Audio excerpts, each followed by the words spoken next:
오늘 우리에게 주시는 하나님 말씀 보도록 하겠습니다. 요한복음 1장 6절부터 13절까지입니다. 요한복음 1장 6절부터 13절. 우리 한 목소리로 읽도록 하겠습니다. 하나님께로부터 보내심을 받은 사람이 있으니 그는 이름은 요한이라. 그가 증언하러 왔으니 곧 빛에 대하여 증언하고 모든 사람이 자기로 말미암아 믿게 하려 함이라. 그는 이 빛이 아니요 이 빛에 대하여 증언하러 온 자라. 참 빛 곧 세상에 와서 각 사람에게 비추는 빛이 있었나니 그가 세상에 계셨으며 세상은 그로 말미암아 지은 바 되었을 때 세상이 그를 알지 못하였고 자기 땅에 오매 자기 백성이 영접하지 아니하였으나 영접하는 자 곧 그 이름을 믿는 자들에게는 하나님의 자녀가 되는 권세를 주셨으니 이는 혈통으로나 육정으로나 사람의 뜻으로 나지 아니하고 오직 하나님께로부터 난 자들이니라. 아멘. 우리가 이제 요한복음을 새벽에 묵상을 하고 있는데 오늘 착각을 하면 안 되는 게 사도 요한이 있고 세례 요한이 있어요. 다시 한번 얘기해요. 사도 요한은 요한복음을 기록한 사람이에요. 제가 어제 그래서 요한은 어부이다 뭐 이렇게 설명을 했지 않습니까? 그의 성격은 이렇다 했어요.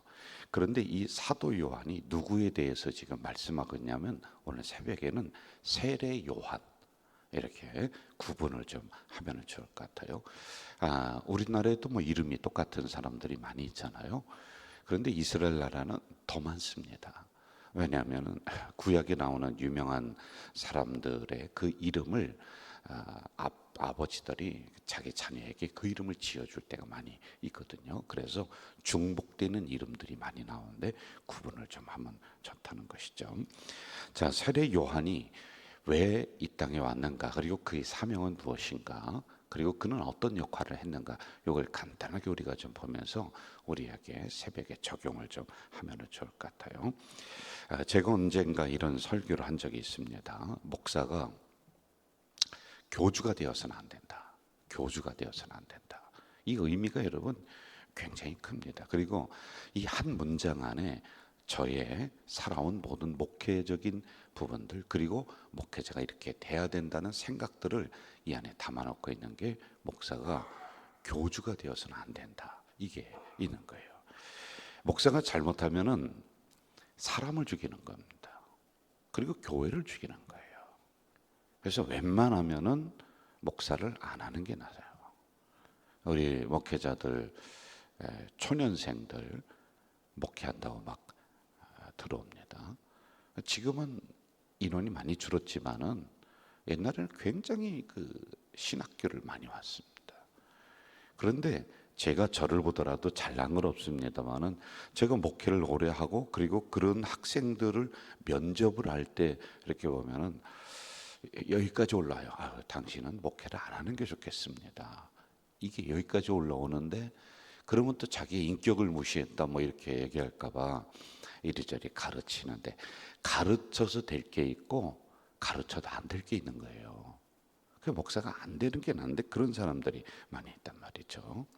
거긴 저도 포함될 수도 있다는 걸 전제로 해서 말씀을 드리는 거예요. 목사가 종입니다. 종인데 자기가 주인이 되고 하나님은 나타나지 않고 자기가 나타나게 되는 이런 경우가 굉장히 많이 있어요. 이걸 세례 요한은 뭐라고 하냐면 사꾼 목자다 이렇게 얘기합니다. 거짓 목자라 이렇게 하는 것이죠. 사꾼이란 양의 털을 노리고 양의 젖을 짜서 먹고 나중에는 양의 가죽을 벗기고 나중에는 양의 이 살을 토막을 쳐서 시장에 내다 파는 거예요. 사꾼 목자는 오늘의 양인 성도들을 이렇게 하는 겁니다. 저를 가르쳐 주신 스승님은 항상 성도는 하늘이다. 하나님이 너에게 맡겨준 하나님의 자녀다. 잘 돌봐야 된다. 그런데 사꾼 목자들은 그렇게 안 하고 자기를 위해서 그 양들을 다 죽여버리는 이런 경우가 있습니다. 그래서 목사가 교주가 되는 거예요. 오늘 저와 같은 목사들은 하나님을 가리키는 손가락이라고 했잖아요. 손가락. 예수님을 가리키는 손가락, 빛이 되신 주님을 가리키는 손가락인데 내가 나타나요. 이 손가락을 통해서 저 달인 예수님을 보여줘야 되는데 이게 안 된다 라고 하는 거예요. 나는 없어지고 주님이 나타나야 되고 하나님이 말씀이 오로지 나타나야 돼요. 여러분 잘 아는 설교가 어떤 설교인지 아세요? 사람이 말주변으로 여러분들이 현혹하는 거에 자꾸 속으면 안 돼요. 설교는 주님이 존재해야 되고 설교하는 사람은 없어져야 되는 거예요. 나타나지 않아야 되는 거예요. 자, 오늘 6절로 한번 가봅시다. 6절 같이 읽을까요? 시작. 하나님께로부터 보내심을 받은 사람이 있으니 그의 이름은 요한이라. 여기는 어떤 요한이에요? 세례 요한. 세례 요한을 얘기합니다. 누가복음 1장에 보면은 세례 요한의 출생 과정에 대해서 아주 구체적으로 쫙 기록해 놓고 있습니다. 대략적인 걸 얘기하면은 예수님보다 6개월 먼저 태어나야 되는 이 사명이 있는 거예요. 그리고 어떤 사명이냐면은 6개월 먼저 태어난 물리적인 사명뿐만이 아니라 예수님이 오시는 길을 준비해. 그리고 그가 하나님의 아들이심을 자꾸 사람들에게 드러나게 하는, 죄사함의 구원은 예수 그리스도 메시아로 말미암아 너희들에게 임한다라고 하는 이 사명을 백성들에게 계속 전달을 해야 되는, 이게 그에게 있었다는 거예요. 사람들이 세례 요한에게 물어요. 그 당시 굉장히 인기가 있었습니다. 네가 그리스도냐? 아니다. 그럼 너는 세례 요한, 너는 엘리야냐? 아니다. 나는 아니다. 나는 단지 그분의 길을 준비하는 그 역할이다. 나는 본체가 아니라 그림자이다 라고 하는 걸 분명하게 알려주고 있단 말입니다. 그러니까 나는 그분을 가리키는 손가락이라는 거예요. 그러니까 여러분들은 나를 보지 말고 내가 가리키는 그 주님을 봐라. 참 빛 되시는 예수 그리스도를 봐라라고 하는, 이걸 계속해서 이야기해 주고 있단 말입니다. 그러면서 아주 분명하게 몇 가지로 선포를 합니다. 내 뒤에 오시는 분은 하나님의 어린 양이다. 이게 뭐예요? 구세주라는 거예요. 그분은 성령과 불로 세례를 베푸실 분이다. 그분은 하나님의 아들이시다. 여러분, 자기가 충분히 사람들에게 인기를 받을 수 있고 인정받을 수 있는 그 자리입니다. 그런데 자기의 사명을 잊지 않는 거예요. 자기를 철저히 낮추는 겁니다. 제가 간혹 가다가 또 이런 이야기를 우리 성도들에게 종종 드립니다. 잘 들으세요. 목사는 주어진 시간 교회를 위해 섬기다가 사라지는 존재이고, 성도는 교회에 남아서 뿌리를 내리는 존재예요. 근데 왜 거꾸로 하려고 그래요, 여러분? 기분 나쁘면 이 다른 교회 가고 이쪽 교회 가고 저쪽 교회 가고, 어떻게 신앙생활을 그 정도로 뿐이 못하는 거냐는 거예요. 목사는 잘 들으세요. 20년, 30년 교회를 하나님이 허락하신 기간 안에 잘 섬기다가 저 같은 사람은 떠나면 되는 거예요. 그럼 여러분은 어떤 존재냐? 여기가 마지막 교회 되어서 자자손손 뿌리 내리는 그런 신앙이 돼야 되지.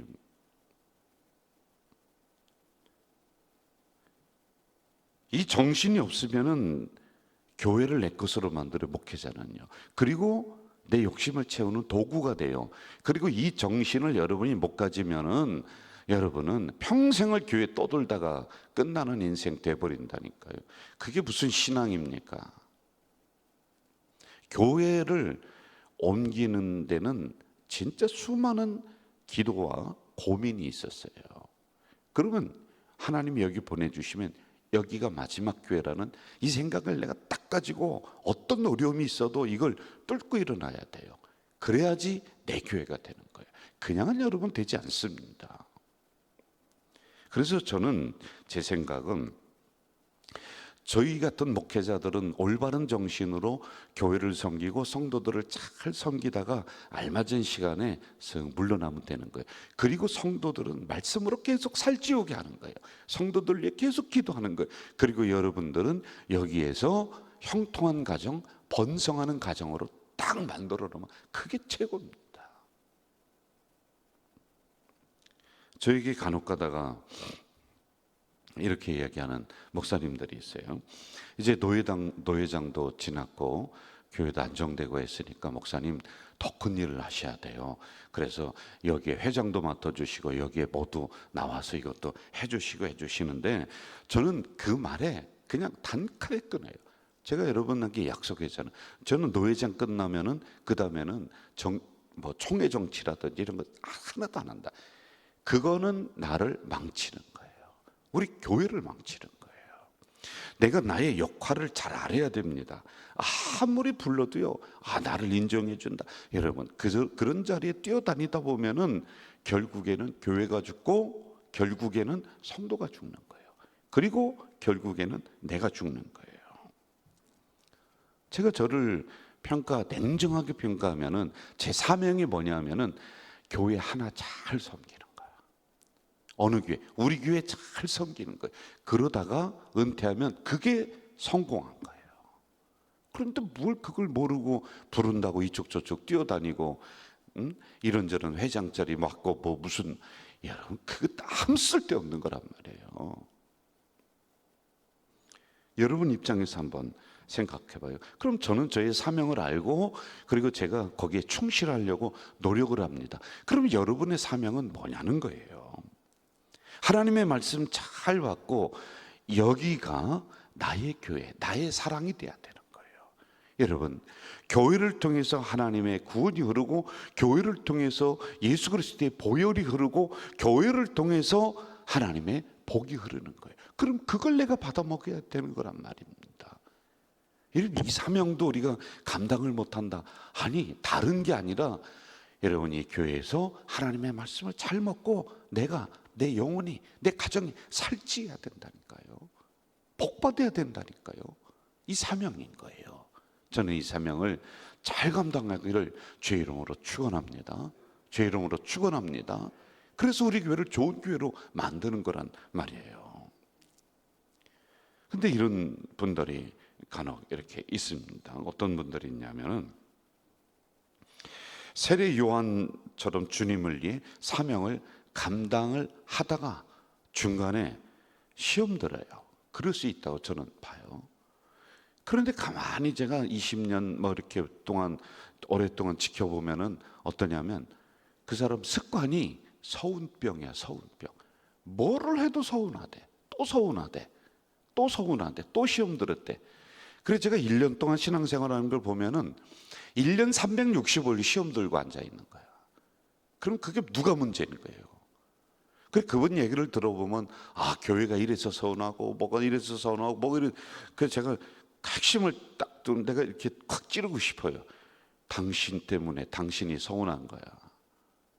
아니 뭐가 그렇게 서운합니까? 이건 서운병이에요.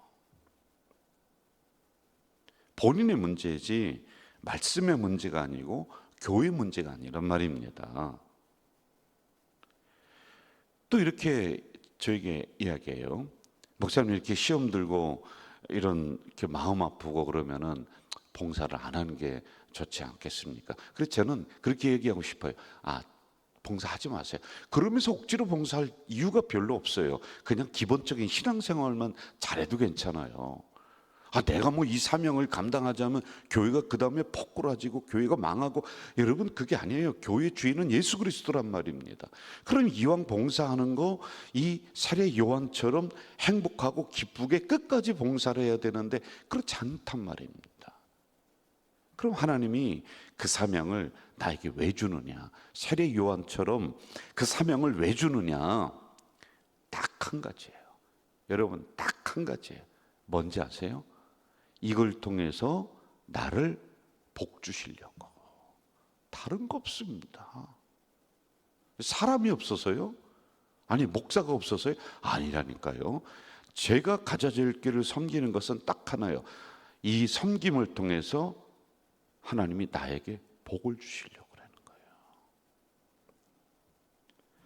저는 세례 요한이 자기의 위치를 망각하지 않고 끝까지 그 사명을 잘 감당했듯이 우리 성도님들도 이왕 신앙생활하는 거 행복하고 기쁘게, 그리고 주어진 사명이 있으면 끝까지 묵묵하게 잘 감당하는 여러분 되시기를 주의 이름으로 축원합니다. 사랑하시는 아버지 하나님, 오늘도 하나님의 귀한 말씀을 통해서 우리의 심령을 다시 한번 일구고 있습니다. 하나님 감사합니다.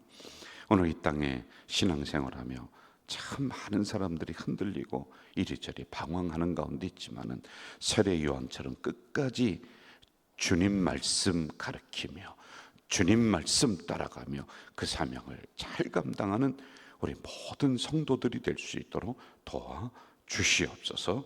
예수님의 이름으로 기도하옵나이다. 아멘. 하늘에 계신 우리 아버지, 아버지의 이름을 거룩하게 하시며 아버지의 나라가 오게 하시며 아버지의 뜻이 하늘에서와 같이 땅에서도 이루어지게 하소서. 오늘 우리에게 일용할 양식을 주시고 우리가 우리에게 잘못한 사람을 용서하여 준 것 같이 우리 죄를 용서하여 주시고 우리를 시험에 빠지지 않게 하시고 악에서 구하소서. 나라와 권능과 영광이 영원히 아버지의 것입니다. 아멘. 여러분, 이 시간에는 침묵으로 기도하는 시간입니다. 우리 가지고 나온 기도 제목 가지고 침묵으로 깊이 기도하겠습니다.